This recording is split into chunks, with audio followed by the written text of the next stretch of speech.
Good day, ECO235 students. This week, the content is quite brief as we conclude our work on matrices. We will see the use of matrices in other modules, such as your ECO242 module. The topic for this week is thus using matrices to derive bivariate regression parameters. Now, most, if not all of you, have completed ECO 242 in semester 1, which is econometrics. You would have learnt about your two variable regression, sample regression functions, your bivariate model, and properties of OLS, etc. So for this week's work, I will just be demonstrating the use of matrices to derive your bivariate regression parameters. I won't be explaining the bivariate model as this is taught in a different module. So the prescribed reading is Appendix C of your Basic Econometrics textbook by Gujarati and Porter, and I'm referring to the 5th edition. So let's begin with the matrix approach to the linear regression model. Now you are going to be given a table of information, and using the given information, you will be required to use the matrix method to derive the constant and slope parameters of the sample regression function. So in this example, you have quantity demanded, and it is a function of the price. So here X stands for the variable price and Y stands for the variable quantity demanded. So this is this particular example. There is an example that is a supplementary homework exercise for you to work through. So this is the type of applications you could expect in the exam, for instance, having to derive these parameters.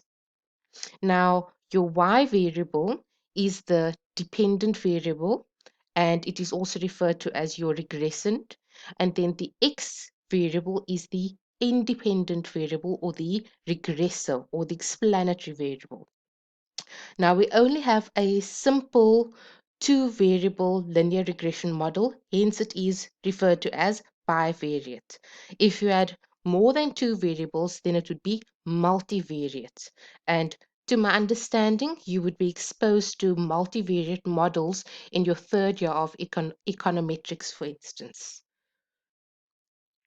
So to get the OLS estimate of beta, so the symbol beta, we first need to write the bivariate sample regression function in matrix notation as is given over here. So here you have your bivariate sample regression written in matrix notation. As you can see, Y is a column vector of observations with an order of n by 1. And n is the sample size. So if you refer back to the previous table, this column represents the information that you were given for your quantity demanded. Then X here is an n by k matrix given n observations, and k, as you can see here, represents the number of parameters. And in this case, k must be equal to 2 because it is a bivariate regression. This first column of ones represents the intercept term. Then we have beta hat, and this is a k element column vector, and it has an order of k by 1. Remember, k represents the number of parameters. So this has an order of k by 1 of your OLS estimators of the regression coefficients. So here are your OLS estimators of your regression coefficients, so your slope and your intercept parameters. Then lastly, mu hat is an n by 1 column vector of n residuals. So given that this was your matrix notation, in matrix form, it is represented here below. So it can be written using the information that you had in your previous table, where you had your observations for Y and your prices for X. Now, this next equation, beta hat, this we need to explain in detail. And this equation is the fundamental result of OLS theory, but in matrix notation. So, but the beta hat vector can be established with the given data that was given, and the derivation of this equation will be found in Appendix C. So, for the purposes of this course, you only need to use matrices to determine the estimators of your constant and slope parameter. So, what does this equation tell us? Now, beta hat is a column vector with an order of k by 1 of the OLS estimators of your slope and constant coefficients. Now, if we have a look at what we have in brackets here, so beta hat is equal to x over here was this matrix over here, which had an order of n by k. So that is x. Now, x with your prime sign over here, this tells me that this is the transpose of that. So you previously learned that transpose could be indicated with a a superscript t, but in this case, the notation is given with a prime sign. So here we will get a matrix with an order of k by k. And in order to get this matrix with an order of k by k, we are getting the general multiplication here of the transpose of x times x.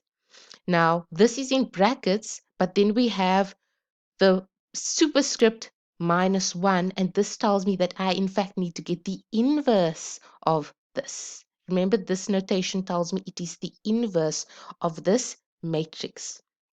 Then you have x prime, and this again tells me it is the transpose of x. And then lastly, it is by the product of y over here, which has an order of n by 1. So solving for this equation will yield b hat with an order of k by 1. So let's solve for the estimators of the parameters, and that is what the next 3 slides are about. So firstly, we know that x was given by this matrix, and therefore x prime is the transpose of this. So remember, your transpose, what is a column, becomes a row. This was your second column, so it becomes the second row. So x prime here, this matrix, is the transpose of x. You should remember this from your basic matrix operations. So in order to do our general matrix multiplication, we know we need to check our rows by columns. And I've got 2 rows by 5 columns. Then I've got 5 rows by 2 columns. So remember, your 2 inner values are the same, 5 and 5. So the matrix will have the form of 2 by 2, the 2 outer numbers. So that will be the order. So therefore, I'm going to take this row by this row and then add. So 1 times 1 plus 1 times 1 plus 1 times 1 plus 1 times 1 and so forth is going to give you this element 5. Then you are going to take this row by this column, and it will yield that entry, because this entry is in your first row, but second column, first row, second column, that entry. Then in order to get this entry or element, you can see it is in my second row, but first column.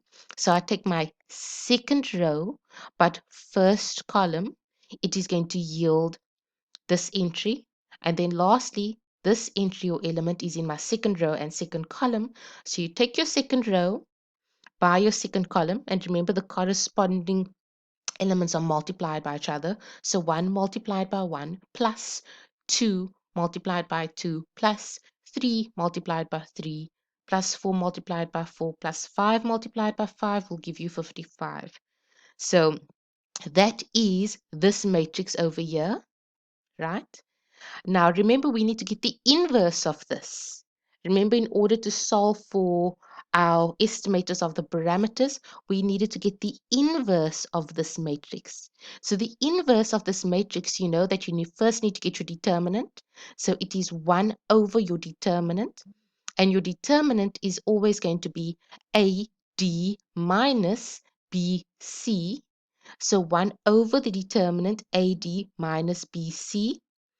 And then the second portion of your inverse you obtain by swapping these two elements as we've done here and changing the signs of those two elements. Now you can solve because all of these are then multiplied by the scalar, which was 1 over 50. You can see this is not equal to 0, so the inverse does exist. So that is 1 over 50. So each element is multiplied by the scalar 1 over 50. And this now represents the inverse of this matrix. Now in the next step, this is just reminding you from the previous slide how we obtained the inverse of this matrix. So I won't recap this. This is just reminding you your general matrix or your basic matrix operations. Right. So now that we have this inverse, the next step was to get the product of that with the transpose of x, and the transpose of x is given over here. So now again, you are going to do your general matrix multiplications. So remember, you need to check your orders and your rows and to determine the number of rows and columns and to get the respective elements in this matrix. Once you've done that general matrix multiplication, the next step is to take this and then multiply that by the column vector y, which had the quantities. So again, this is just your general matrix multiplication. And by checking the orders of the rows and columns, you would determine that what you end up with is 2 rows by 1 column. And this coincides with beta 1 hat, which is the estimator of your constant parameter, and beta 2 hat, which is the estimator of your slope parameter. So for the exam, you will be required to do a problem such as this, which typically counts for about 10 marks. So there is a worked example uploaded to eCanva. Please work through this, and I will forward additional examples closer to the exam time preparation.